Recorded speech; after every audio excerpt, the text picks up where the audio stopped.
2 weeks to go to the start of the season. Media day at a sunny, well, it's gone a little bit cloudy now, but it has been a sunny morning here at Castle Donington at Donington Park. And I'm delighted, sat now in front of me, a new driver, a rookie driver for the Touring Car Championship, James Dorlin. Good to see you. Likewise. Yeah, I'm sensing, I'm just looking at you now, the smile on your face says you're looking forward to this opportunity, James. Of course. I mean, any opportunity to race a car around a circuit is exciting for me or for anybody. But yeah, there's a lot of hard work has gone into getting on the grid for this year, and that's still going to continue as we go. But yeah, super fortunate to be offered the drive from Toyota and make my debut with the manufacturer team. Now, many people will know you from what you've achieved in other series and followed you, but it may well be there are some British touring car fans who don't know what you've done. So just give us a little potted history.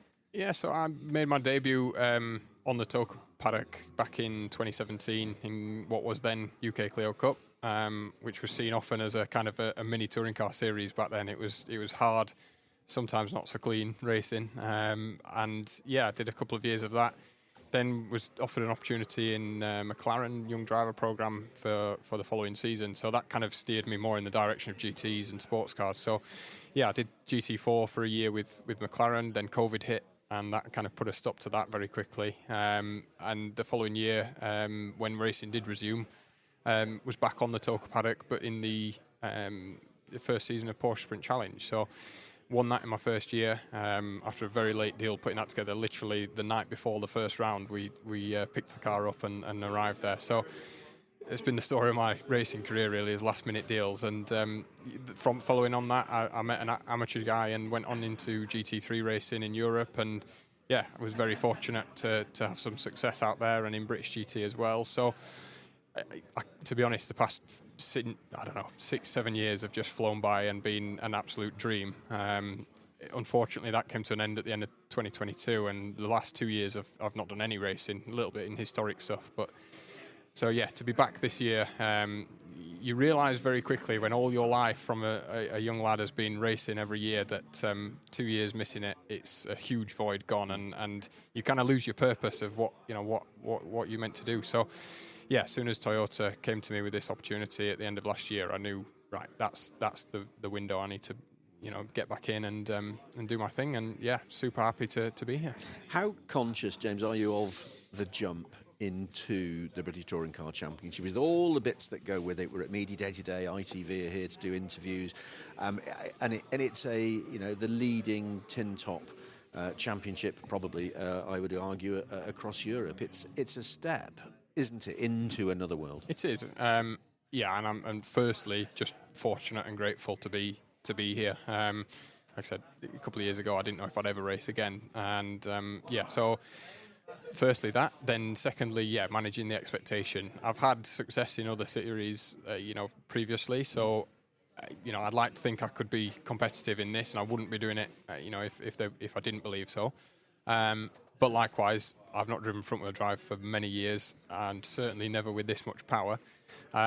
And it's very just different from a technique point of view to what I've done before. So, yeah, there's a hell of a lot of learning. I've done very little running in the car at all yet, so I still don't even know what it's like. So, just nothing but excitement at this stage. The Jack Sears Trophy is obviously a goal that I want to achieve this year, and hopefully winning that would be a great way to start my touring car career. But there's a very strong grid out there. As you said, it's one of the most competitive in tin top racing. So I've got to manage that expectation, certainly for the first round initially. But yeah, I'm as competitive as anybody, and I'm here to win. So that's the main objective. You did the Croft test? I did. What did you get out of that when you came away from Croft, having had that test up there, and you looked at the data and you reviewed what you'd achieved in the car? Did you get out of it what you needed to achieve? Yeah, I mean, to be honest, I could have done with a lot more running. So over those 2 days, unfortunately, through no fault of anybody's, we just had some little gremlins in the car that meant we got very, very little running at all, which happens.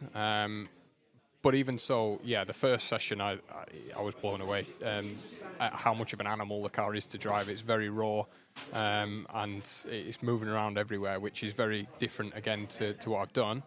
Aside from historic stuff, it's it's an eye opener. But in terms of where I'm at and the data, I feel confident.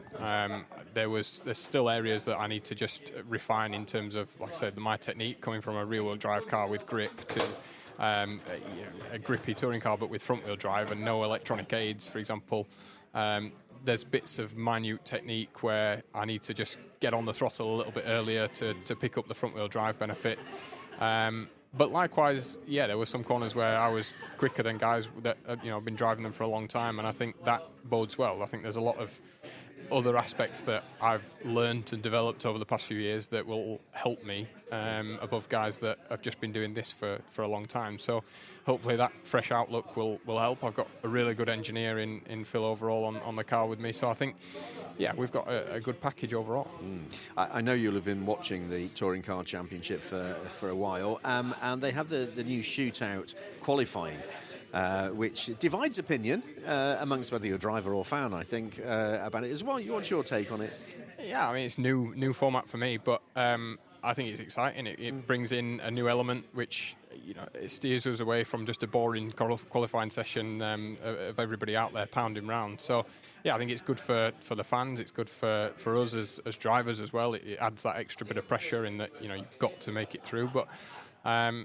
Like I said, right now it's all new to me, so I'm just taking it all in my stride, and I'm just looking forward to getting going that first weekend. A couple of weeks' time before you're on the grid, waiting for the lights to go out. Absolutely. I need to get my starts figured out, because I've not done a standing start for a long time. So bit of work to do on that. I'm sure you'll fine. nail it. James, really good to see you on the grid for this season. Have a great season. I know you will. Just before you go, you will, over the years, you'll be in the Touring Car Championship. You'll know at this time of the year we do a couple of little funny sidebar questions to start us off. 5 questions. Choose a number between 1 and 5. No, you don't have 5. You've got a choice out of the 5 questions. Choose one. Okay, 3. 3. Do you have a middle name? I do. Anthony. Oh, that's all right. That's good. You'll be surprised how many people are reluctant to reveal it. Another number between 1 and 5. 2. Are you a good passenger in a road car?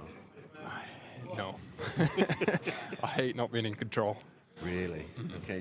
Is that because you give whoever it is a hard time as well? Are you a quiet passenger? I smash the invisible brake pedal in the passenger footwell. That's the one. I can't do. Even like flying on a plane, I don't like not being in control. Even though I would be terrible at flying a plane, I have to be in control. Get some lessons from Gordon Shedden. He's a qualified pilot. He flies himself to most rounds. And finally, one more. Number between 1 and 5. 4.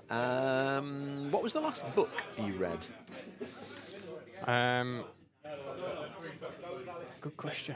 A book called The Secret, which was all about manifesting, which I would like to say has helped in making this weekend and this year a possibility. Manifesting. Yeah, so all about the idea of if you believe in something, truly believe in something, and speak it into the universe, eventually it will become true, which I don't believe in superstition or anything like that, but it's about just every action you take in leading you towards your end goal. Yeah, what was it called again? The Secret? The Secret, yeah. I'll have a look for that. James, good to meet you. All right. Have a good season. Likewise. Thank you. Cheers.